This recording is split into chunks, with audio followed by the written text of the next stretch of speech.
തനിക്കെതിരെ ലൈംഗിക പീഡന ആരോപണം ഉന്നയിച്ച നടി രേവതി സമ്പത്തിനെതിരെ DGPക്ക് പരാതി നൽകിയിരിക്കുകയാണ് നടൻ സിദ്ദിഖ്.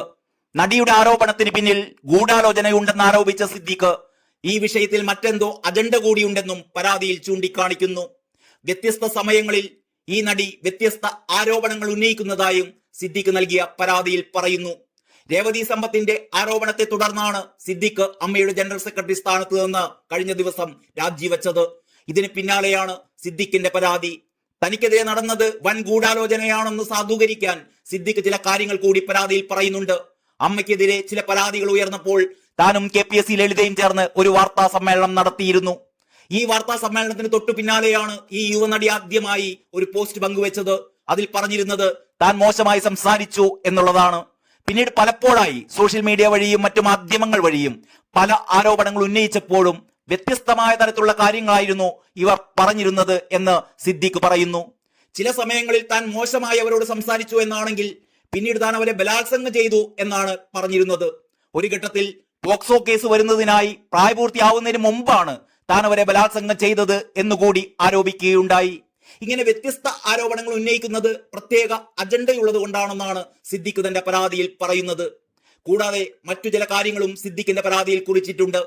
ചൈനയിൽ മെഡിസിൻ പഠിക്കാൻ പോയ രേവതി സമ്പത്ത് സഹപാഠിയുടെ നഗ്ന ഫോട്ടോ എടുത്തതിന് അവിടെ നിന്ന് പുറത്താക്കപ്പെട്ടു എന്നും ലോൺ എടുത്തത് തിരിച്ചടച്ചില്ലെന്നും ആരോപണം സിദ്ദിഖ് ഉന്നയിക്കുന്നു.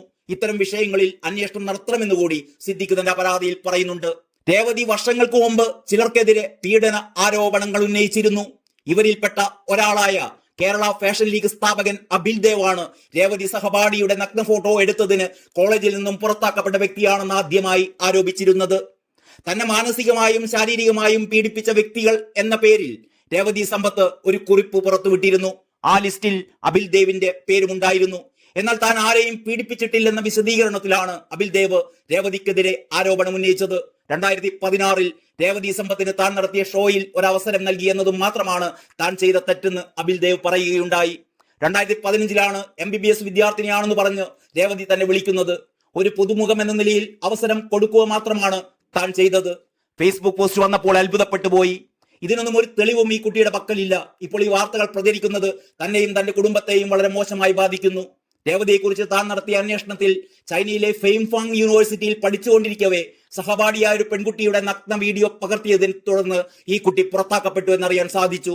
ഇതുകൂടാതെ യൂണിവേഴ്സിറ്റിയിൽ പഠിച്ചിരുന്ന 30 വിദ്യാർത്ഥികൾ രേവതി സമ്പത്തിനെതിരെ ഒരു മാസ് പെറ്റീഷൻ നൽകിയിരുന്നു. ഈ വിഷയത്തിൽ തന്റെ ഭാര്യ WCCക്ക് പരാതി നൽകിയെങ്കിലും ഒരു പ്രതികരണവും ഉണ്ടായില്ല. സ്ത്രീകളുടെ ആവശ്യങ്ങൾക്ക് വേണ്ടി തുടങ്ങിയ സംഘടനയിൽ ഇത്തരത്തിലുള്ള വ്യക്തി എങ്ങനെ വന്നു എന്നതൊരു അത്ഭുതമാണ്. മീടു വിവാദങ്ങൾക്ക് വേണ്ടി മാത്രമുള്ള സംഘടനയായി WCC മാറരുത് എന്നും അബിൽ ദേവ് പറഞ്ഞിരുന്നു. വർഷങ്ങൾക്ക് മുമ്പും രേവതി സിദ്ദിഖിനെതിരെ ഇതേ ആരോപണം ഉന്നയിച്ചിരുന്നതാണ്.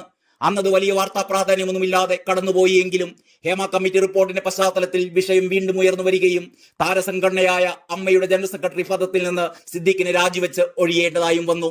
ഇതോടെ ആരാധകർ കൂട്ടത്തോടെ രേവതിക്കെതിരെ സോഷ്യൽ മീഡിയയിൽ പ്രതികരണവുമായെത്തുകയാണ്. ചെറിയ പ്രായത്തിൽ സിദ്ദിഖിൽ നിന്ന് ദുരനുഭവം നേരിടേണ്ടി വന്നുവെന്നാണ് നടി രേവതി സമ്പത്ത് ആരോപിച്ചിരുന്നത്.